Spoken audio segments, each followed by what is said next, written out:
Our society has become so focused on self. Yeah. It's become so focused on self. Let's just all be honest here today. I mean, have we preached enough grace here where we can acknowledge certain things without feeling ashamed of it? I mean, I hope that I've hammered that enough. Because if we haven't gotten to the place where we can acknowledge should a thought or something in us not be born from life, if we haven't gotten to the place after all this grace that we can acknowledge that and not confuse ourselves with that, man, woe is us. Yeah. That means we're just going to stay in bondage all the time, Yeah.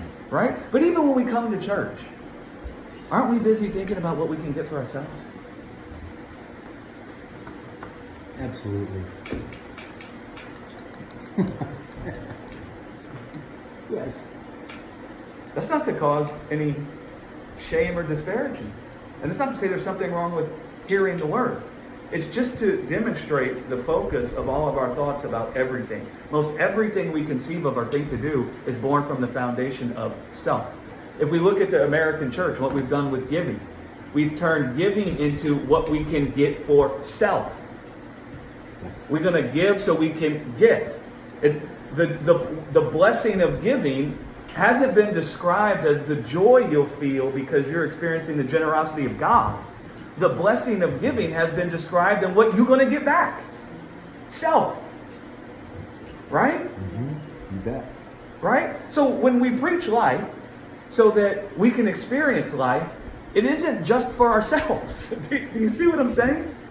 It's so that that life is manifested out of us. It's so that we feel so secure in our lives that we're able to live our lives experiencing what God would experience, which is His mind being filled with other people. That's the greatest joy, is when your mind can be filled with so much life that you feel so full of life, so preserved in life, that your mind is going towards preferring others over yourself. That's actually where the message of life is designed to take you. Right? Mm-hmm. Does everybody understand what I'm saying? Because if you try and hear what I just said with the carnal mind, you're going to think about how I should be doing that. And you're going to be thinking about how I need to work that. That's not what we're talking about.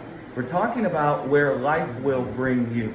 And so if you say you're not there, the answer isn't to try and do that. The answer is, let me sit at the feet of Jesus and hear life. Amen. Right? Because that's what life will do to you. But we ought to at least understand where life will take us. Or at least be free enough that we can talk about what life looks like. Mm-hmm. Right? And we ought to know enough about the truth that we don't think we got to work the life to bring it forth. Does everybody, I want to give everybody a chance to make sure you're tracking with that. And that no one walks away judging themselves and thinking, this is what I got to do now.